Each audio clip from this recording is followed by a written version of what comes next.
Now time for the post-match report presented by the American University Athletics Eagles Club. Jeremy Huber here with head coach Jason Borrelli.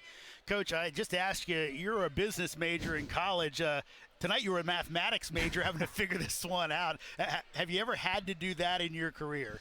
I think this is wild, but I think I'll have to go back and remember how this scenario played out. But when I was at a previous institution, we wrestled Harvard at Harvard, and this scenario, it was very similar. I have to go back. I don't remember if what might have happened is we might not have got to the total match points, but I think one other time I remember having to calculate it in my head and try to figure it out. This one, there was too much going on, so I was trying to ask guys in our team to go back and recalculate each individual match, the outcomes and the score differential.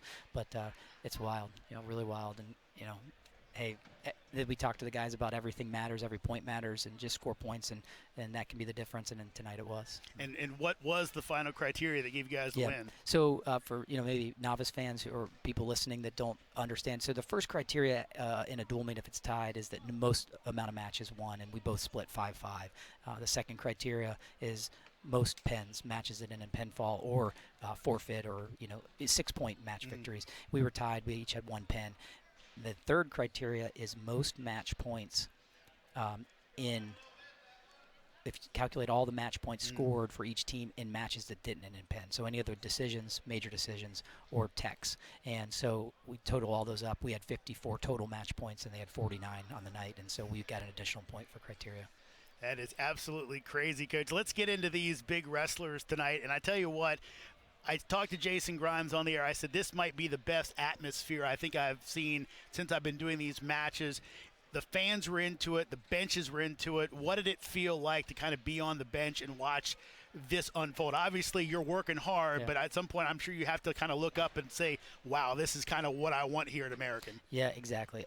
I'm really happy with what transpired tonight. Obviously, the outcome of winning the way we did was pretty neat and electric, and just made it, it made it for a wild ending, and the crowd got raucous. But, tip my cap to the people that have really focused on putting on events. I think we're trying to make it a priority of getting a crowd, but also just making the atmosphere lively, and we're doing that. And so one thing that I loved tonight is there were 2 times in the duel where the crowd influenced the call, stall call, and a takedown, where the crowd got loud and really got on the official.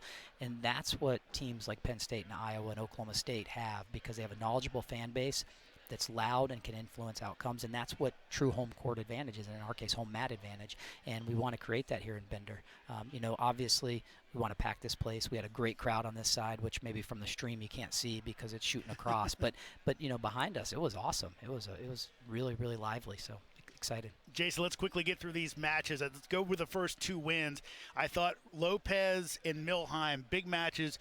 Ray, because it came right after the fall loss, and then Milheim, where it looks like you guys are really kind of in trouble. He gets a win to give you a little bit of life. Yeah, exactly. He kind of stopped the bleeding, right?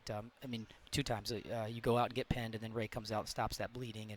And interestingly, most of the matches of the duel, the outcome was what maybe people would have expected.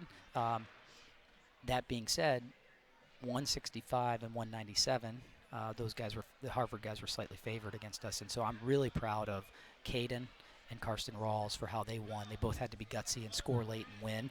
And, we had 3 other wins, but, Lopez is favored, Gerald's favored, and Campos is favored. So to win a duel, you've got to win some matches where you're not favored. So, Caden and Karsten were really big for us. Big performances, and you mentioned them, but let's talk about him. Campos gets the fall that really gives you guys a chance, and then Gerald, knowing what he has to do, comes out and gets enough done. And 2 team leaders talk about what they were able to do in this one to give you guys a big win. Yeah, Campos got us back into the duel. I mean, you look at Ray and you look at Caden, they kind of stopped bleeding in 2 different scenarios, but Caleb propelled us back into, gave us life. It's one thing to stop the bleeding. It's another thing to all of a sudden energize you. And with that big pin, that was huge. That was absolutely huge. And then Gerald, he was in a tough situation because that kid that they put out there for Harvard had one job. It was to slow the match down and try to get through 7 minutes with giving up as few points as possible. And that's mentally really tough for a guy like Will when you go out there and okay, I'm supposed to be dominating, but now I'm not, and he's holding on and making it close. But we had one little stop in the action where we had a chance to get him refocused, and it showed and allowed him to just take a deep breath and think, okay, I just got to get back to wrestling the way I know I can. Well, the roller coaster is fun when it stays on the tracks. It did it tonight. Congratulations on a big win, Coach. Thanks. Jason Borrelli and Jeremy Huber wrapping it up from Bender. And remember, that'll do it for our Eagles Club post-match report. Do your part to support the successes of AU wrestling student athletes in the classroom and on the mat by joining the Eagles Club.